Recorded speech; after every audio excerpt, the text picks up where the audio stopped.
Ministerio Gracia y Cruz presenta Pensando las Escrituras. Comparte Víctor Bascuñán Carrasco, ministro del Evangelio. La máxima manifestación del amor de Dios. El libro de Romanos se conoce como la carta magna del Evangelio, la carta magna del apóstol Pablo hablando del Evangelio. Parte ya en el capítulo 1, el capítulo 2, haciendo una clara denuncia de la condición del hombre frente a Dios, mostrando la realidad que nadie quiere ver y la realidad que no se conoce, la realidad que ha sido tapada con el polvo del humanismo a través de los siglos. La realidad que ha sido tapada con el espíritu greco-romano a través de los siglos. Cuando viene el Espíritu Santo y sacude este manto de milenios de oscuridad, de oscurantismo, y descubre y alumbra, vemos con claridad que el hombre está en una condición de total depravación delante de Dios. El libro de Romanos en el capítulo 2 nos muestra que por esta condición pecaminosa, por esta condición de total depravación, por esta condición de incapacidad en la que el hombre se encuentra para ir a Dios, la ira de Dios, la justa ira de Dios está sobre todos los hombres. Por eso dice el libro de Romanos que la ira de Dios se manifiesta, Romanos 1:18, que la ira de Dios se manifiesta desde el cielo contra toda injusticia e impiedad de los hombres. También nos habla el capítulo 2 de Romanos que el hombre está bajo el juicio de Dios y está condenado. Este hombre que se encarga permanentemente de juzgar a otros, viene, Pablo lo dice, tú, oh hombre, quien quiere que seas tú, eres inexcusable delante de Dios cuando tú juzgas a otro, porque tú haces las mismas cosas. Entonces el hombre se encuentra totalmente separado de Dios. Se encuentra bajo la ira de Dios y bajo el juicio de Dios. Romanos capítulo 3, versículo 23 viene de forma poderosa, nítida, clara, sin ambigüedades. El Señor viene y dice, por cuanto todos pecaron, todos están destituidos de la gloria de Dios. Desde Adán hasta el último hombre nacido, todos los hombres están lejos de Dios, están separados de Dios, están bajo el juicio de Dios, están bajo la ira de Dios. Y están al otro lado. Al no estar en la gloria de Dios, al no estar en el reino de la luz, están muertos en sus delitos y pecados, en el principado de tinieblas, bajo el yugo de Satanás, subyugados a la naturaleza pecaminosa. Esa es la condición del ser humano. Y Romanos capítulo 5, el versículo 6 y el versículo 7, dice Pablo con elocuencia, en medio de todo esto que yo te he transmitido ya, dice, porque mientras aún éramos débiles, a su tiempo, Cristo murió por los impíos. Vuelvo a leerlo, verso 6. Porque mientras aún éramos débiles, a su tiempo, Cristo murió por los impíos. Verso 7. Porque a duras penas habrá alguien que muera por un justo. Usted y yo sabemos que no hay nadie justo. Aunque tal vez alguno se atreva a morir por el bueno. La Biblia dice que no hay ninguno justo y no hay ninguno bueno. Vamos a mencionar esto en la medida que vayamos avanzando en estos 8 o 10 minutos que voy a estar compartiendo esto. Ahora, Pablo nos recuerda la más grande manifestación de amor de Dios. Pablo en estos 2 versículos nos está recordando el lugar que Dios escogió para manifestar la máxima manifestación de amor de Dios. Y no fue el pesebre de Belén. No fue el pesebre de Belén. No fue la pequeña ciudad de David donde se manifestó la más grande manifestación de amor. Ahí sí, se encarnó el Logos. Ahí vino la segunda persona de la Trinidad y nació dentro del cuerpo de un niño llamado Jesús que iba a salvar a su pueblo de sus pecados. Por eso que Jesús también se llama Emmanuel, Dios con nosotros. Pero la máxima manifestación de amor se manifestó en ese cerro desértico, en ese monte llamado el Gólgota, en el monte de la calavera, donde se pararon 3 cruces, 2 ladrones al centro, a los costados, y al centro, entre el cielo y la tierra, colgaron al Hijo de Dios como un sacrificio perfecto. Perfecto, como muriendo una muerte vicaria, muriendo una muerte propiciatoria, muriendo una muerte totalmente expiatoria. Ahora, amado, Pablo nos está diciendo aquí, porque Cristo, cuando aún éramos débiles, a su tiempo murió por los impíos. Lo que está diciendo es, mientras los hombres son absolutamente débiles. ¿Qué significa esto? Absolutamente incapaces de acercarse a Dios por sí mismos. Absolutamente incapaces de ir a Dios con mérito propio. Absolutamente incapaces de presentarse delante de Dios y decir, Señor, mira, revísame, chequéame. Hay perfección en mi vida. El hombre no puede decir esto. Porque lo que más hay en nuestra vida es pecado, maldad, inmundicia. El ser humano está separado de Dios no porque peca, sino porque Él es pecado. En teoría y en práctica el ser humano es un pecador. Y esto, su vida en pecado y su condición pecaminosa lo ha separado de Dios y lo ha puesto bajo la condenación eterna, sentenciado a las llamas eternas del Gehenna, del lago de fuego. Por lo tanto, amado, Pablo cuando nos dice, cuando aún éramos débiles, cuando aún éramos incapaces, cuando el ser humano no podía, mientras todavía el hombre no podía acercarse a Dios por sus propios méritos, Él, el Dios vivo, el Dios de amor, el Dios grande en misericordia, el Dios inmensurable, el Dios infinitamente inmensurable y el Dios infinitamente eterno, viene y envía a Cristo Jesús, su único Hijo, para que muera por nosotros, para que muera en lugar de nosotros en la cruz del Calvario, muy a pesar del hecho de que todo ser humano es un impío.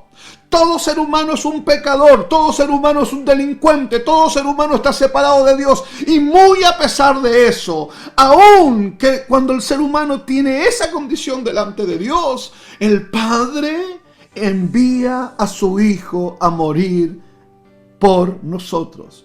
La expresión por nosotros tiene que entenderla como en lugar de nosotros, muriendo una muerte vicaria, muriendo una muerte sustituta. Y esto es tremendo, porque ahí en la cruz del Calvario, cuando Cristo muere, cuando el Padre hiere al Hijo en la cruz, castigando mi pecado, mi maldad, tu pecado y tu maldad en el cuerpo de Cristo, infringe el látigo sobre Cristo y con la justa ira de Dios aplasta el cuerpo de Cristo, porque está aplastando el pecado de todos aquellos que íbamos a creer efectivamente en la muerte de Cristo por medio de la fe. Cuando esto ocurre, se abre la compuerta del amor de Dios. Por eso que te dije al comienzo, que es en la cruz del Calvario donde se manifiesta la máxima manifestación del amor de Dios. No hay un lugar, Dios escogió en la temporalidad humana y en la eternidad de Él, desde la eternidad pasada, pasando por la temporalidad humana hasta la eternidad futura, Él escogió una cruz para manifestar su amor en raudales, en torrentes, en un río de amor que corre y que corre y que corre y que baña los valles de muerte y de desierto en los que el hombre se encuentra. Baña los valles de huesos secos donde están los muertos sin Cristo, y este amor inunda las tinieblas y hace florecer milagrosamente la vida. Pero este río está fluyendo desde el costado traspasado de Cristo en la cruz del Calvario. Este río está fluyendo desde el poder del crucificado. Por eso es que Pablo nos está diciendo esto. Cuando nosotros carecíamos de poder para escapar por nuestras propias fuerzas del pecado, cuando tú y yo carecíamos del poder de escapar de las tinieblas, cuando tú y yo carecíamos del poder de escapar del imperio de la muerte, cuando aún éramos débiles, Cristo murió por nuestros pecados, en lugar de nuestros pecados, en lugar de los impíos. El amor humano natural siempre se basa en una atracción invariable generada por la otra persona, generada por el objeto amado. Y estamos inclinados a amar a los que nos aman.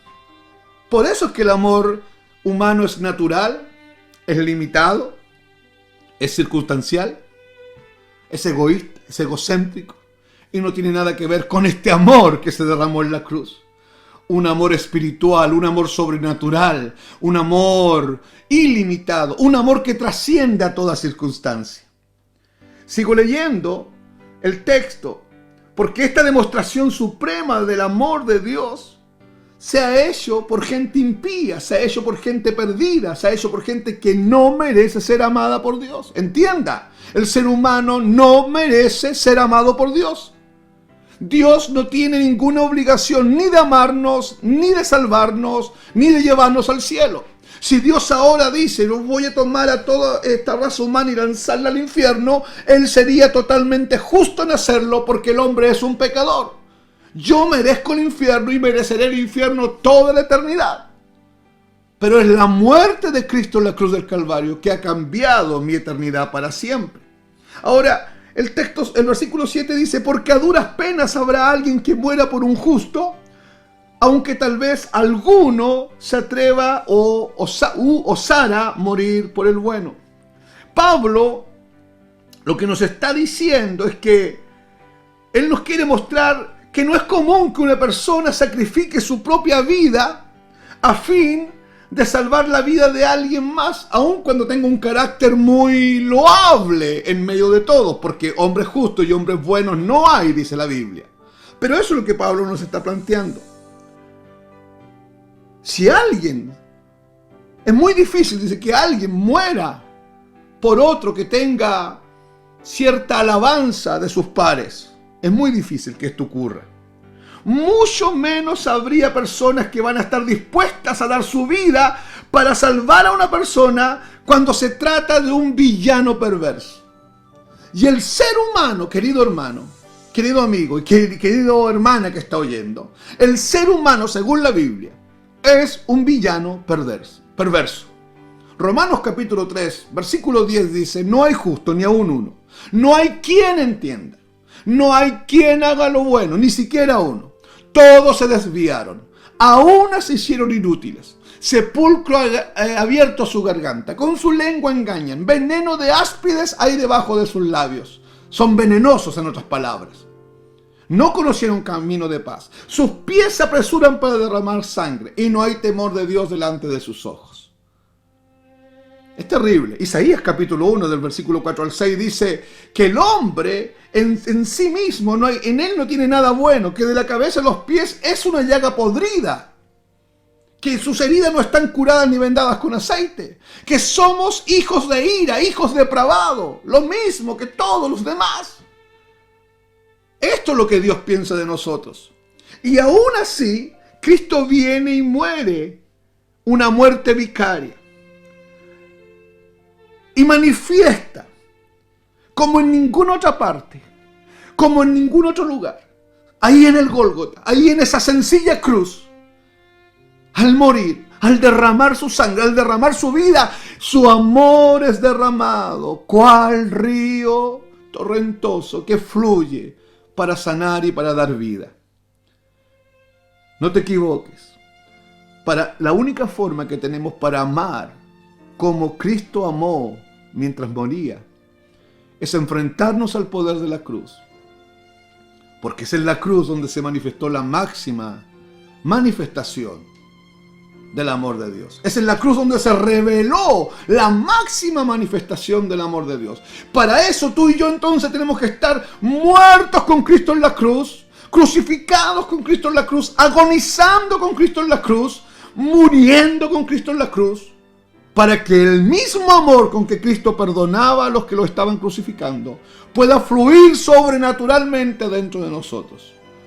Estar con Cristo en la cruz, tener el testimonio consciente, fehaciente del Espíritu de Dios en nosotros, que hemos muerto con Cristo y hemos resucitado con Cristo por medio de la fe, Tener ese testimonio personal, inamovible, dentro de nosotros, que otorga el Espíritu de Dios, nos va a permitir amar como Cristo amó. Con un amor espiritual, con un amor sobrenatural, con un amor que va más allá de lo que nuestro conocimiento puede entender. Paz a todos ustedes. Dios les bendiga.